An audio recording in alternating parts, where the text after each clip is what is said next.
I am Chef Lishan. അപ്പോൾ നമ്മൾ തയ്യാറാക്കാൻ സിമ്പിൾ ആയിട്ടുള്ള വളരെ ഫാസ്റ്റ് ആയിട്ട് ചെയ്യാൻ പറ്റുന്ന ഒരു ഒനിയൻ പക്കോട റെസിപ്പിയാണ്. വളരെ ഫാസ്റ്റ് ആയിട്ട് നമുക്ക് തയ്യാറാക്കാൻ പറ്റുന്ന കിടലുള്ള റെസിപ്പിയാണ്. അപ്പോൾ നമുക്ക് നേരെ ഒനിയൻ പക്കോട പ്രിപ്പറേഷനോട്ട് പോകാം. പക്കോടയ്ക്ക് വേണ്ടി ഒനിയൻ സ്ലൈസ് ചെയ്യുമ്പോൾ നമ്മൾ കുറച്ച് വലിപ്പത്തിൽ അധികം തിന്നാക്കാതെ കുറച്ച് കട്ടിയോട് കൂടി ഇതുപോലെ സ്ലൈസ് ചെയ്തെടുക്കുക. ഒരു 4 ഒനിയനാണ് ഇതുപോലെ കട്ട് ചെയ്ത് ഞാൻ വെച്ചേക്കുന്നത്. അപ്പം പിന്നീട് ഇതിലേക്ക് അല്പം പച്ചമുളക് ചേർത്ത് കൊടുക്കുന്നുണ്ട്. പിന്നെ നമ്മൾ ചേർക്കുന്നതെന്ന് വെച്ചാൽ കുറച്ച് മഞ്ഞൾപ്പൊടിയാണ്. അതിനുശേഷം ഒരല്പം കാശ്മീരി മുളക് പൊടി ചേർത്ത് കൊടുക്കുന്നുണ്ട്.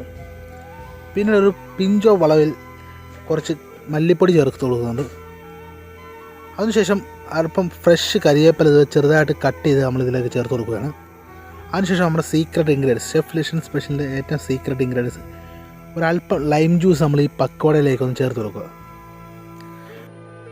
എല്ലാ ഇൻഗ്രീഡിയൻസ് ചേർത്ത ശേഷം കൈ ഉപയോഗിച്ച് അതെല്ലാം ആ ഓനിയനിൽ പിടിക്കുന്ന രീതി നല്ലതുപോലെ ഇളക്കി മിക്സ് ചെയ്ത് കൊടുക്കുക. അപ്പോൾ നമ്മൾ ചേർത്ത ഇൻഗ്രീഡിയൻസ് എല്ലാം കമ്പൈൻ ആകുന്ന രീതി നല്ലതുപോലെ ഇതുപോലെ ഇളക്കി കൊടുക്കുക. പിന്നീട് ഇതിലേക്ക് ഒരു 3 ടേബിൾ സ്പൂൺ അളവിൽ കടലമാവാണ് ചേർത്ത് കൊടുക്കുന്നത്. കടലമാവ് ചേർത്ത ശേഷം നമ്മൾ വീണ്ടും കൈ ഉപയോഗിച്ച് ഇതിലേക്ക് നല്ലപോലെ ഇളക്കി മിക്സ് ചെയ്യുക. ഉപയോഗിച്ച് നല്ലപോലെ മിക്സ് ചെയ്ത് കൊടുക്കുക. കാര്യം നമ്മളിതിലേക്ക് സ്പെഷ്യലായിട്ട് വെള്ളമൊന്നും ചേർത്ത് കൊടുക്കുന്നില്ല. വെള്ളം ചേർക്കാത്ത കാരണം കടലമാവ് ഒരല്പം കൂടെ വീണ്ടും നമ്മൾ ചേർത്ത് കൊടുക്കുക.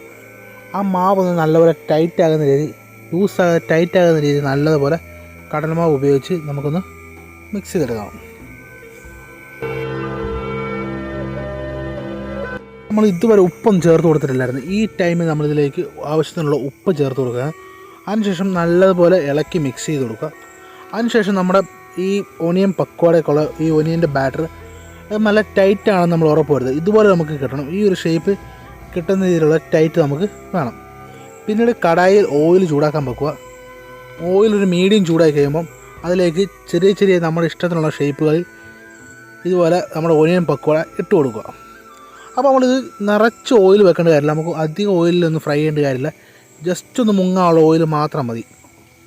അപ്പോൾ നമ്മൾ ഒരു സൈഡ് നല്ലപോലെ ഒന്ന് കുക്കായ ശേഷം വീണ്ടും മറിച്ചിട്ട് കൊടുക്കുക. അപ്പുറ സൈഡ് ഒന്ന് ജസ്റ്റ് ഒന്ന് കുക്ക് ചെയ്തെടുക്കുക.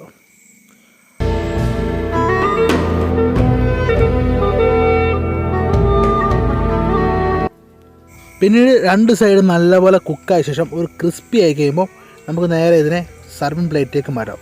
അപ്പോൾ ഇത്രയുള്ള സിമ്പിളായി നമ്മൾ ഒനിയൻ പക്കോട റെഡി ആയിട്ടുണ്ട്.